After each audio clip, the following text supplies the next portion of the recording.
Hello everyone, I am Manas Srivastava and you are watching UPSC Essentials of the Indian Express. And now it's time for the case study of the week.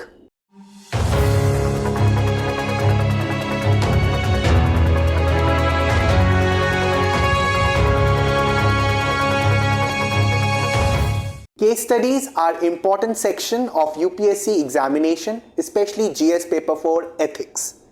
But you can also use these case studies in your general studies, essay, and impress the interview panel with examples from the case study.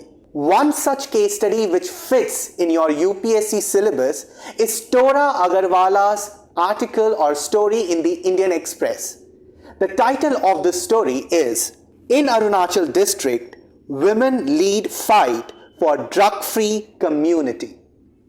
Yes, dear aspirants, today's case study is based on drug addiction problem.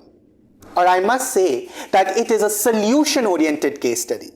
A very serious issue indeed, which is relevant, as I mentioned earlier, not only from the perspective of ethics, but also social issues in your general studies. Before going ahead, I'd like to mention that the link of this particular case study and the original article by Tora Agarwala is mentioned in the description below. So you can make the use of those links in your notes making. Let's now curate this particular article or story of the Indian Express into a case study as per our UPSC syllabus. We shall call it a fight for a drug-free community. Before going ahead, let's see what's the case.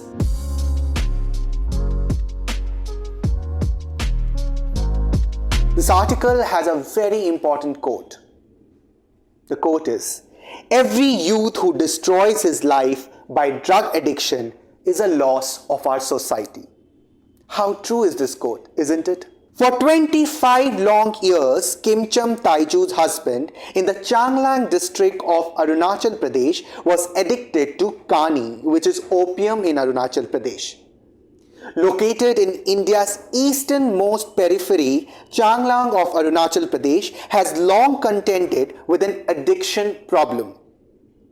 In 2021, a survey on substance abuse conducted by the Ministry of Social Justice and Empowerment identified the Changlang district in Arunachal Pradesh as among the 272 most vulnerable in the country related to drug addiction. This has forced the district administration to take some big step against this big problem. But the traditional steps or solution have not been successful. This was the case. Now let's look what's the issue.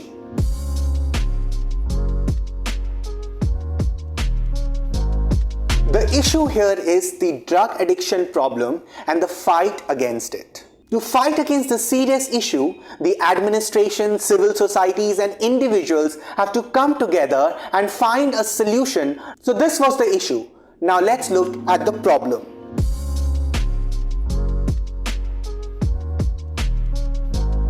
The first problem is to identify that the roots of this addiction problem goes back to colonial times. Allow me to quote the Deputy Commissioner of this particular district.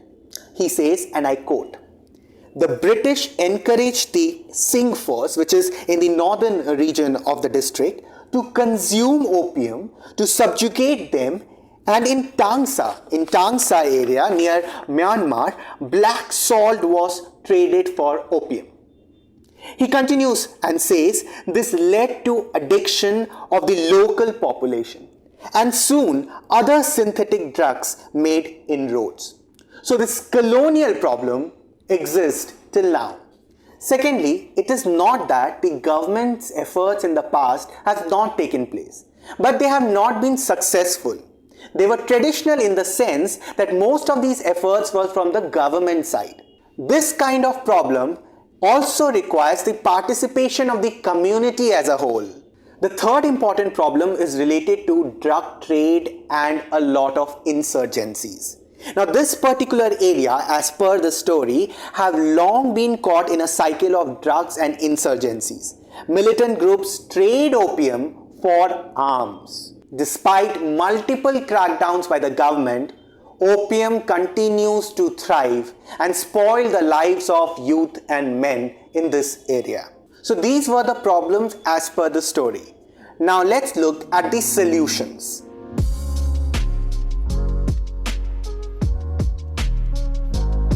Let me first briefly list down all the solutions which you can mention anywhere in your answers related to drug problem.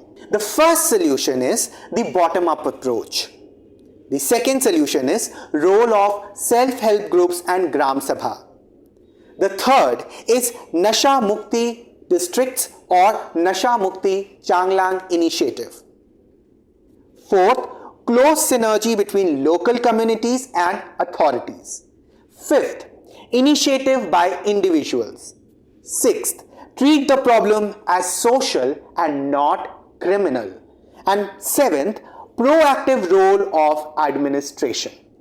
Now let's see each of these solutions which led to success in the Changlang district against the fight of drug addiction. The first solution or approach is the bottom-up approach. Now in the past, a lot of efforts by the government have been done, but it has been realized that unless the people from the bottom of the ladder, like the villagers, the communities, the women, the youth, are not involved along with the administration, the magic cannot happen. The second solution or method is the role of self-help groups and the Gram Sabha. As per the story, the deputy commissioner of this particular district asked the women of this village and the district to reactivate their self-help group. Along with it, Gram Sabha meetings were organized where elders of the village were invited and asked to chair such meetings. What was done in these meetings? The discussion on de-addiction program was discussed, and a list was drawn out of all those people who were addicted to drugs. Dear aspirants, a resolution was passed after these meetings, the resolution for a drug-free village. In the path to solution, the third important point was Nasha Mukt Changlang. Yes, it's like Nasha Mukt Bharat, but at a more local or a district level. The story mentions something very useful regarding this Nasha Mukt Changlang initiative, which you can quote in your answers. So this initiative targeted entire village instead of a single individual. The addict would be sent for a month-long de-addiction program. Also, dear aspirants, as alternative livelihood option for those who have returned from the camps, the administration has provided recovering villages with poultry, piggery and mushroom units to keep them busy. So for your convenience, let's list down what Nasha Mukt Changlang comprised of, which can be applicable to any Nasha Mukt Bharat campaign. Firstly, month-long de-addiction program at a de-addiction facility. Second, government-sponsored livelihood opportunities. Third, the counseling sessions. Fourth, narcotics anonymous meetings. The next important point here is related to a close synergy between the government, the administration and the community. While the administration felt that the local community, women, villagers, youth, all were needed to come under one umbrella to make this event or a campaign a success, the villagers felt that because of the involvement of authorities and government, the program became systematic. The next point is very important. It relates to the individual's effort or the initiatives taken by the individual. The story mentions Kitnaya. Kitnaya is the administration's point of contact on the ground for village under various circles. He persuades people to join the camp, to coordinate with local self-help groups, to supervise day-to-day running of the center. Kitnaya spends hours in voluntary service. So remember, many a times we forget to mention the role of an individual in our answer. This particular story with the example of Kitnaya tells us that how it is important to be a volunteer and how to make the dream come true. The other point here is to treat this problem as a social problem and not as criminal. coming straight from the Deputy Commissioner of the district, and I quote, "We did not treat the issue as a law and order problem. With addicts, treat them like patients and not as criminals, because addiction is a medical problem. They need patience and care." The last point worth mentioning here is the proactive role of the administration. The active role of the administration is seen right from the beginning.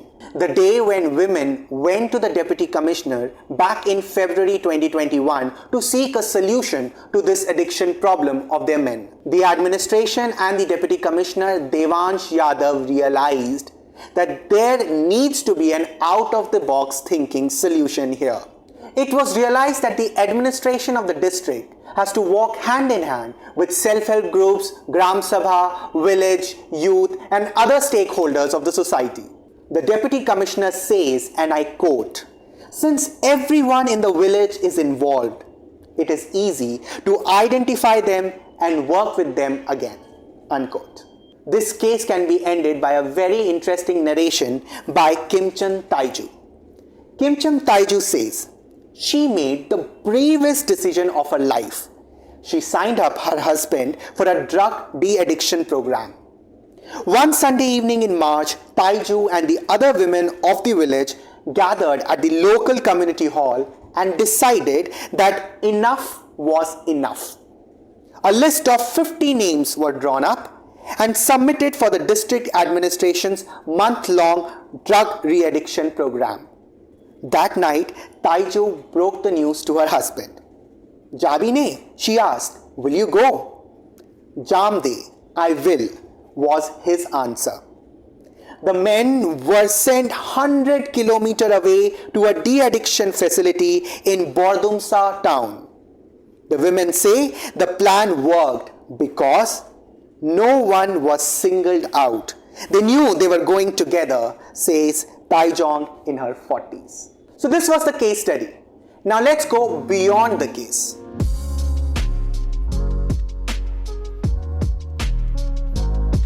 Dear aspirant, the International Day Against Drug Abuse or World Drug Day is marked on 26 June every year to strengthen action and cooperation in achieving a world free of drug abuse. This year, the theme of the World Drug Day was, and I quote, "Addressing drug challenges in health and humanitarian crisis." Also, I would like to mention that recently, United Nations Office on Drugs and Crime, which is known as UNODC, released its World Drug Report 2022. In 2021, drugs accounted for 91% of all sales on the 28 major darknet marketplaces, which was up from 85% in 2019. And now, let's know some initiatives by the Indian government against the drug abuse.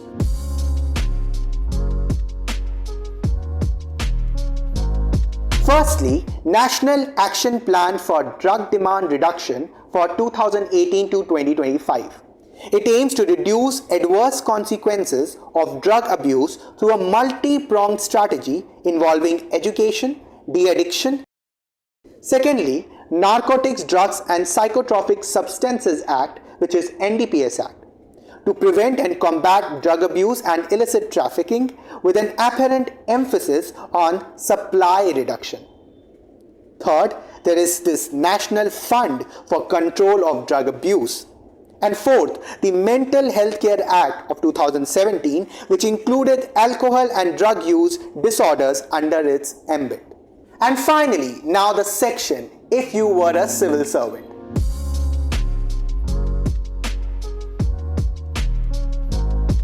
So, if you were a civil servant, what will you do to tackle drug addiction among youth in your area? Not as a criminal problem, but as a social problem. To know more about this particular case study and the story written by Tora Agarwala, go to the links below. Dear aspirants, UPSC Key and UPSC Essentials are two dedicated sections of the Indian Express which will help you guide in your UPSC preparation. Dear aspirants, UPSC Key helps you to decode the news on a daily basis. To get access to the UPSC key, scan the QR code which is available at the end of this video. Dear aspirant, subscribe to Indian Express for more such videos. Think smart, work hard, conquer your goal.